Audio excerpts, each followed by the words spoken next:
Hello students, welcome to my channel. So students, आज की video में हम पढ़ेंगे ओथेलो बाय विलियम शेक्सपियर। देखिए, यह जो ओथेलो ड्रामा है विलियम शेक्सपियर के द्वारा लिखा गया है और यह एक ट्रेजेडी है। और ट्रेजेडी आप लोग जानते हैं कि ये एक दुखद नाटक होता है, एक ऐसा नाटक जिसके एंड में किसी मेन कैरेक्टर की ही डेथ हो जाती है।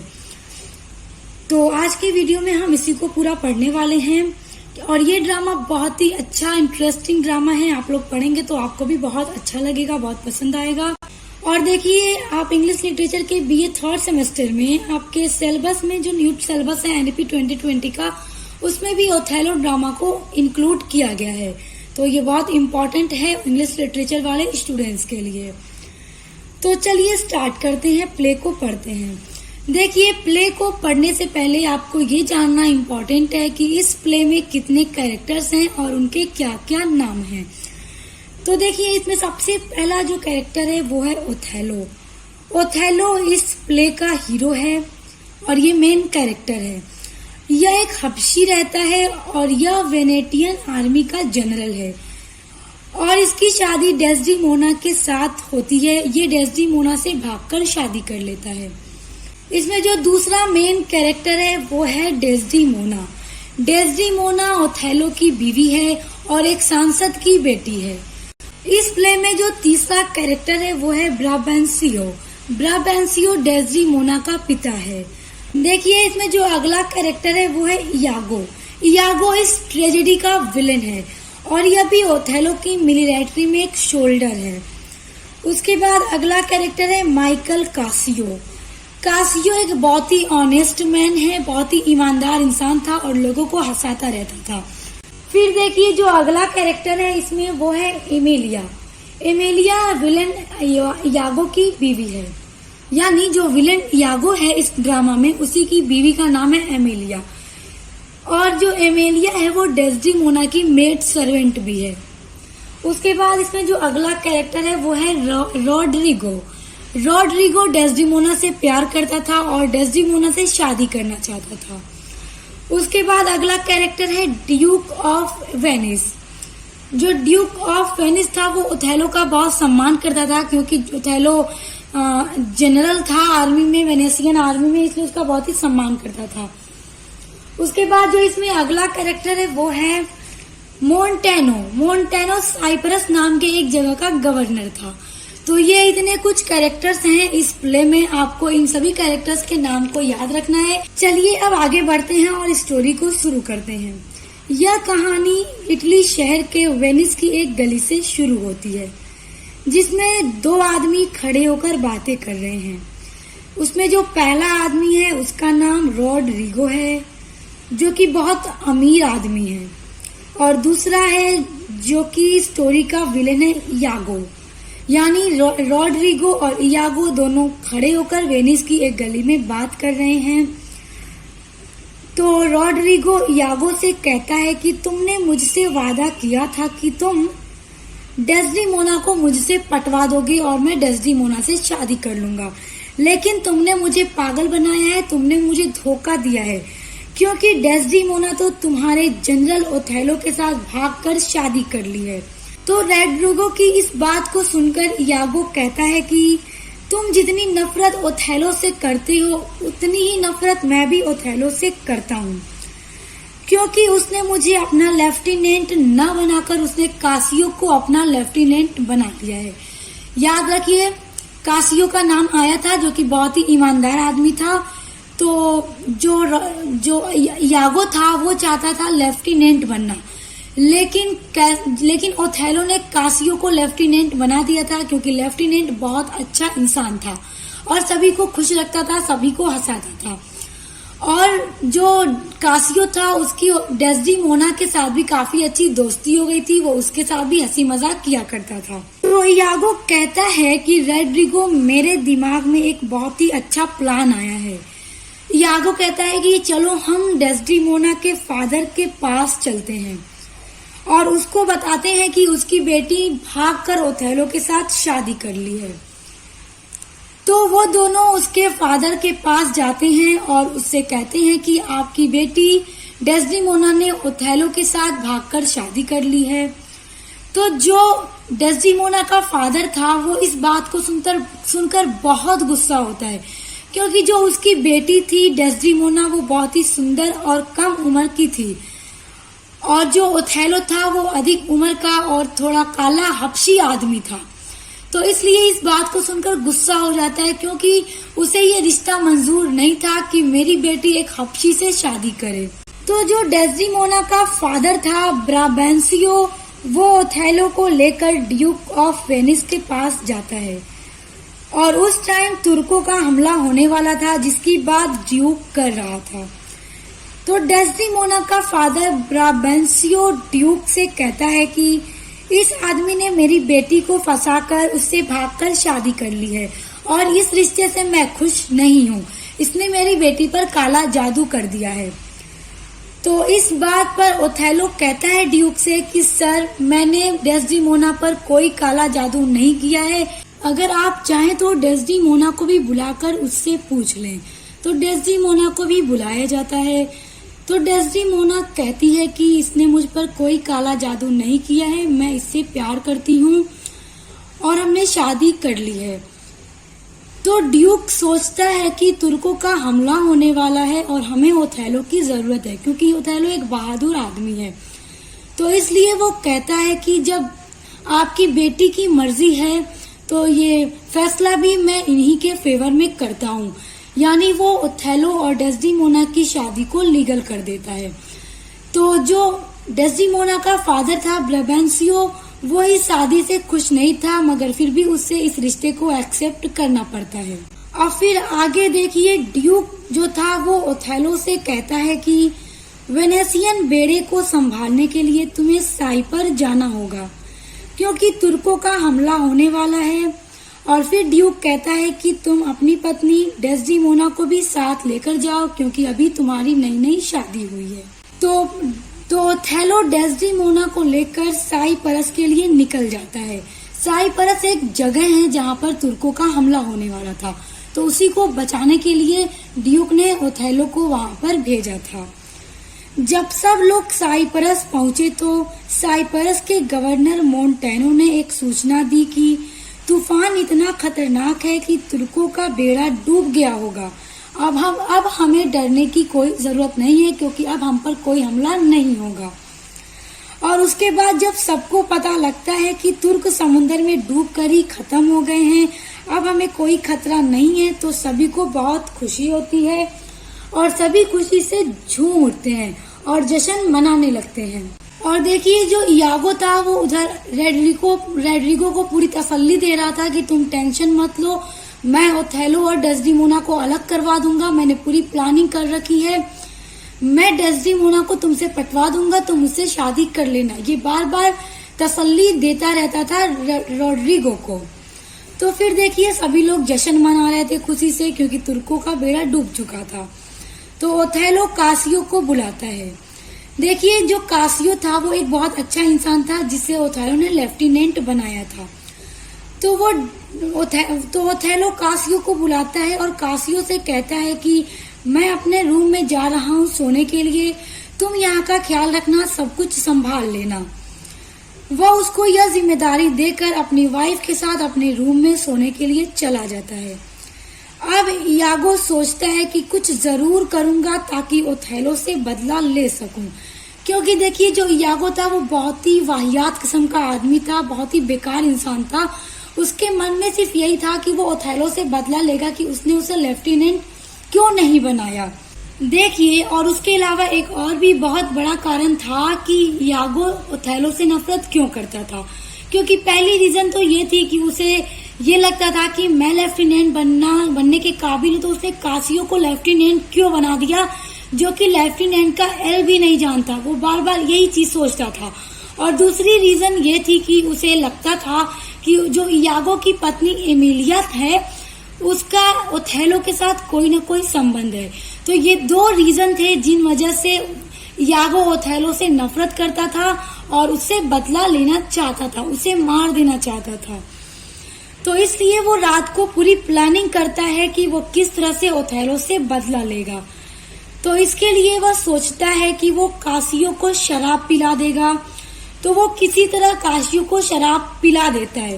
पहले तो कासियो शराब पीने से इनकार कर देता है, मगर जोर जबरदस्ती से सिखा करके वो उसको शराब पिला देता है। और जब वो कासियो को शराब पिला देता है तो जो साइप्रस का गवर्नर था मोंटेनो, उसको और कासियो को भड़का कर दोनों को एक दूसरे में लड़वा देता है। फिर क्या होता है कि जो कासियो था वो गवर्नर मोंटेनो के साथ लड़ाई झगड़ा करने लगता है, जिससे झगड़े की आवाज ओथेलो के रूम तक जाती है और ओथेलो उठ जाता है और बाहर आकर देखता है तो कासियो गवर्नर के साथ काफी बुरी तरह से लड़ झगड़ रहा था, जिस वजह से ओथेलो को कासियो पे बहुत ज्यादा गुस्सा आता है और वो उसको बहुत डांटता है, बहुत बोलता है और उससे उसका लेफ्टिनेंट का पद भी छीन लेता है। अब आगे देखिए वो मक्कार और चालाक जो इयागो था वो कितनी खतरनाक, कितनी तगड़ी प्लानिंग रचता है। देखिए फिर वो डेस्डेमोना के पास जाता है और उससे कहता है कि ओथेलो ने कासियो का पद छीन लिया है। तुम तो जानती हो कि कासियो कितना अच्छा आदमी है, वो सभी को खुश रखता है और वो तुम्हारा भी बहुत अच्छा दोस्त है। वो लेफ्टिनेंट के पद के लिए कितना बेहतर था और ओथेलो ने उसका पद छीन लिया। तुम्हें ओथेलो को समझाना चाहिए कि वह कासियो का पद उसे वापस दे दे, उसे वो फिर से लेफ्टिनेंट बना दे। तो डेस्डेमोना कहती है कि यागो तुम बिल्कुल सही कह रहे हो, मैं अपने हस्बैंड ओथेलो से जरूर बात करूंगी इस टॉपिक पर। तो अब ध्यान दीजिए स्टूडेंट्स, पहले उस यागो मक्कार ने कितनी प्लानिंग करके कासियो को लेफ्टिनेंट के पद से हटवा दिया था, और फिर अब उसकी आखिर क्या प्लानिंग है आगे इस स्टोरी में कि वो डेस्डेमोना के पास जा करके उसे दोबारा लेफ्टिनेंट बनवाने के लिए कहता है। तो आइए मैं आपको बताती हूँ कि आखिर इसके पीछे बड़ा कारण क्या था, वो यागो किस तरह से चालाकियां कर रहा था और बड़ा बड़ा प्लान बना रहा था। तो देखिए जो डेस्डेमोना थी वो अपने पति ओथेलो से बात करती है कि आपको कासियो को लेफ्टिनेंट बना देना चाहिए, उससे गलती हो गई थी, उसने जानबूझकर ऐसा कुछ नहीं किया था। तो ओथेलो डेस्डेमोना की बात मान जाता है और कासियो को दोबारा से लेफ्टिनेंट बना देता है। अब ध्यान दीजिए यागो का ऐसा करने का क्या प्लान था। वो इसलिए डेस्डेमोना से कहलवाता है ओथेलो से कि तुम कासियो को फिर से लेफ्टिनेंट बनवा दो, ताकि वह ओथेलो से ये कह सके कि तुम्हारी पत्नी डेस्डेमोना और लेफ्टिनेंट कासियो का आपस में संबंध है। तुम्हारी पत्नी डेस्डेमोना तुम्हें धोखा दे रही है उस कासियो के साथ मिल करके, उसका पूरा यही प्लान था। और वह ओथेलो से रोज रोज यही सारी बातें किया करता था और ओथेलो के मन में शक का बीज बो रहा था। लेकिन ओथेलो जानता था कि कासियो और डेस्डेमोना बहुत अच्छे दोस्त हैं, इसलिए वह यागो की बातों पर ध्यान नहीं देता था और कहता था कि यागो तुम ये इस तरह की बातें बिल्कुल भी मत किया करो, क्योंकि जो कासियो है वो मेरी पत्नी डेस्डेमोना का बहुत अच्छा दोस्त है और उनके बीच में ऐसा कुछ भी नहीं है। लेकिन वो यागो इस बात को नहीं मानता है और वो रोज ओथेलो से इन्हीं सब चीजों को लेकर भड़काता रहता है। यहाँ तक कि यागो ओथेलो से ये भी कहता है कि मैंने खुद कासियो को और डेस्डेमोना को एक दूसरे से बात करते हुए सुना है, मैंने कासियो को डेस्डेमोना के कमरे से निकलते हुए भी देखा है। वो इसी तरह की बातें ओथेलो के दिमाग में डालता रहता था और उसके मन में शक का बीज बो रहा था। तो फिर देखिए ओथेलो इस बात पर कहता है कि देखो मैं इस बात पर यकीन नहीं करूंगा, क्योंकि कासियो और डेस्डेमोना अच्छे दोस्त हैं और अगर तुम्हें ऐसा लगता है कि उनके बीच कोई संबंध है तो तुम मुझे प्रूफ दिखाओ, तुम्हारे पास क्या प्रूफ है कि उन दोनों के बीच में कोई संबंध है। तो यागो इस बात पर राजी हो जाता है। फिर उसके बाद देखिए अब आगे वो यागो क्या प्लान बनाता है और किस तरह से उन्हें फंसा देता है। तो अब देखिए जो यागो की पत्नी थी एमिलिया, वो अपनी पत्नी एमिलिया को बुलाता है और उससे कहता है कि तुम डेस्डेमोना के पास जाओ और उस कमरे में से वही रुमाल लेकर के आओ जो रुमाल उसे ओथेलो ने दिया था। देखिए जो एमिलिया थी वो डेस्डेमोना की मेड सर्वेंट थी, उसके साथ रहती थी, इसलिए उसके लिए आसान था कि वो डेस्डेमोना का रुमाल आसानी से ला सकती है। तो एमिलिया अपने हस्बैंड यागो से पूछती है कि क्यों रुमाल लेकर आऊं। तो वो अपनी पत्नी से कहता है खामोश हो जाओ, जो ऐसा मैं कह रहा हूँ वैसा करो, तुम वो रुमाल मुझे ला करके दो। तो वो अपने पति की बात मान जाती है और डेस्डेमोना का वो रुमाल उठाकर लाती है जो ओथेलो ने डेस्डेमोना को गिफ्ट में दिया था। डेस्डेमोना के पास जो रुमाल था वो ओथेलो ने उसे अपने शादी के बाद तोहफा दिया था और वो डेस्डेमोना के पास ओथेलो के प्यार की एक निशानी थी। तो वो अपने पत्नी एमिलिया से उस रुमाल को मंगवा लेता है। उसके बाद बड़ी चालाकी से वो इयागो उस रुमाल को कासियो के कमरे में रख देता है। तो अब देखिए आगे वो क्या प्लान बनाता है। अब वो जा करके ओथेलो से कहता है कि सर, मैंने कासियो के कमरे में वो रुमाल देखा है जो रुमाल आपने डेस्डेमोना को दिया था, और मैंने देखा है कि वो रुमाल कासियो इस्तेमाल भी करता है। यानी कि जो रुमाल आपने डेस्डेमोना को अपने शादी के तोहफे में दिया था, जो आपके प्यार की निशानी थी डेस्डेमोना के पास, तो डेस्डेमोना ने उसी रुमाल को उठा करके कासियो को दे दिया। इससे आपको क्या लगता है कि कासियो और डेस्डेमोना का पूरा संबंध है? तो इस बात को सुनकर ओथेलो को बहुत ज्यादा गुस्सा आता है और इस बात को टेस्ट करने के लिए, सही साबित करने के लिए वो डेस्डेमोना के पास जाता है। जब वो डेस्डेमोना के पास जाता है तो उससे कहता है कि वो रुमाल मुझे दो जो मैंने तुम्हें दिया था। तो डेस्डेमोना उस रुमाल को अपने पूरे कमरे में खोजती है लेकिन उसे नहीं मिलता है। तो इस बात से ओथेलो को बहुत ज्यादा गुस्सा आता है क्योंकि उसे इयागो की बात पर अब यकीन हो चुका था कि इयागो जो कहता था कि डेस्डेमोना और कासियो का संबंध है, ये बात सच है। तो ओथेलो एकदम गुस्से से अपने कमरे से उठता है और बाहर चला जाता है। इयागो बाहर खड़ा होकर ही इंतजार कर रहा था कि ओथेलो जल्दी से आए और उसे और भड़काऊं। इतना कुछ करने के बाद भी अभी उस इयागो को सुकून नहीं मिला था। वो अभी ओथेलो को और भड़काता चला जा रहा था। वो ओथेलो से कहता है क्या हुआ सर, जो बात मैंने आपको बताई थी वो बिल्कुल सच निकली ना? वो रुमाल आपको डेस्डेमोना के पास तो नहीं मिला, तो मैंने कहा था ना आपसे कि वो रुमाल डेस्डेमोना ने कासियो को दे दिया है। तो इस बात पर ओथेलो कहता है कि इयागो, मैं तुम्हें आज से लेफ्टिनेंट बनाता हूँ और मैं तुम्हें ऑर्डर देता हूँ कि तुम उस कासियो गद्दार को मार डालो, खत्म कर दो।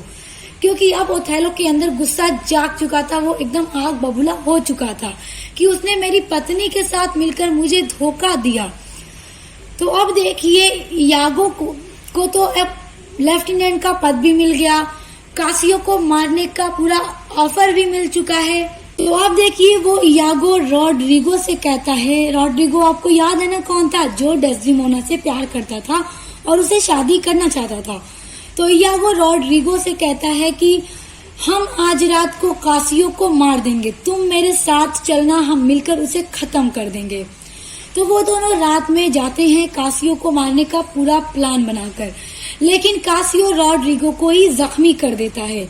और जब रॉड्रिगो इयागो से हेल्प मांगता है तो इयागो रॉड्रिगो को ही मारकर उसे खत्म कर देता है और उसके चिल्लाने की आवाज ओथेलो तक पहुंचती है।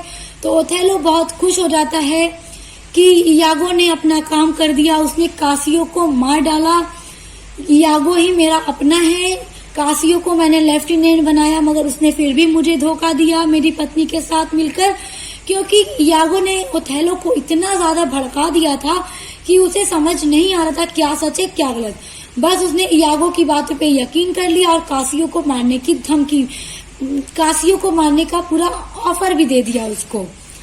अब देखिए उसके बाद ओथेलो खुश हो जाता है कि इयागो ने कासियो को मार दिया, बल्कि कासियो नहीं मरा था बल्कि इयागो ने रॉड्रिगो को ही मार दिया था।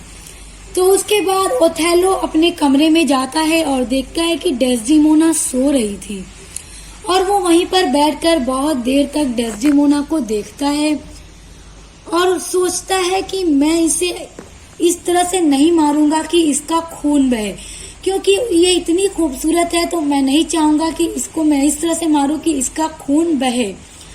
और वो उसे किस करता है।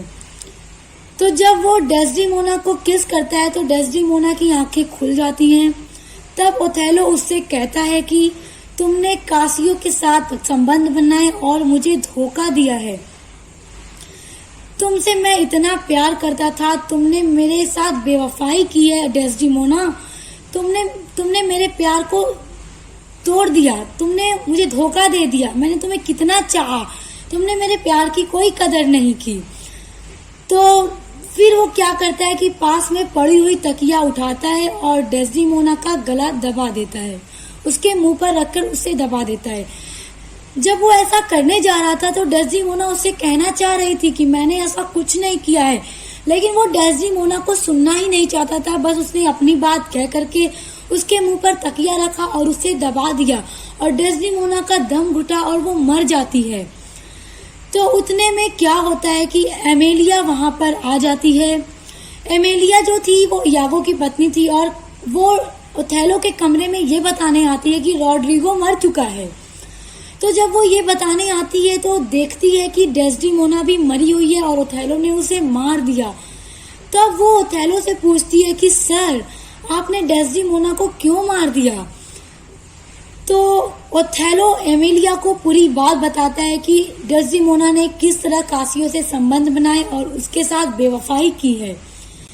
तो इस बात को सुनकर के एमेलिया कहती है, नहीं सर, डेस्डिमोना इनोसेंट थी, उसने कुछ भी ऐसा नहीं किया है, बल्कि जिसकी बातों में आकर आपने ये सब कुछ किया है उसकी पूरी प्लानिंग थी। मेरा पति यागो ने ही इसे इस तरह का पूरा प्लान बनाया था।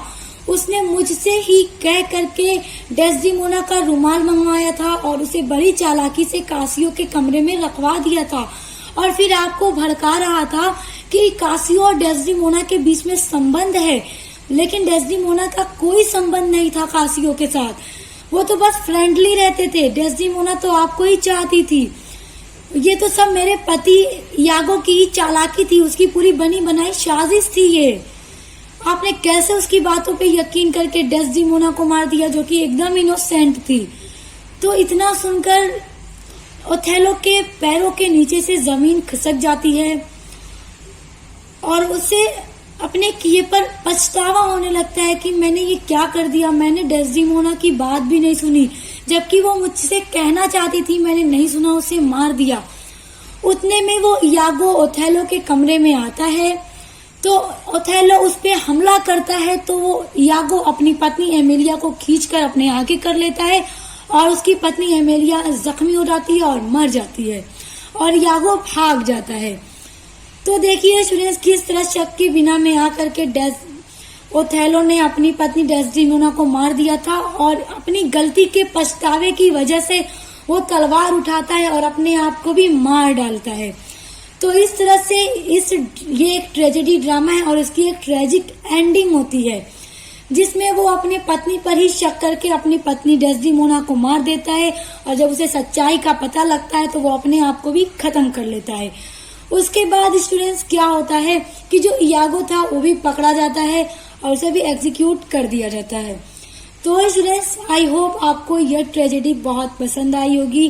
विलियम शेक्सपियर की ये बहुत ही सक्सेस और बहुत ही फेमस ट्रेजेडी है जिसमें खुद ही वो अपने पत्नी को मार देता है शक करके, फिर अपने आप को भी मारकर खत्म कर देता है और इस तरह से इस स्टोरी की ट्रेजिक एंडिंग होती है। तो उम्मीद करती हूँ आपको ये बहुत अच्छी तरह से समझ में आ गई होगी। सो स्टूडेंट्स, आगे अपने सिलेबस की और इंग्लिश लिटरेचर की इसी तरह की फेमस ट्रेजेडीज और स्टोरीज और ड्रामा को पढ़ने के लिए आप मेरे चैनल को सब्सक्राइब करके बेल आइकन को प्रेस कर लीजिए ताकि आने वाली वीडियो का नोटिफिकेशन फौरन आपको मिल जाए और आप इम्पोर्टेंट वीडियोस को देख सकें। तो आप मिलते हैं नेक्स्ट वीडियो पे।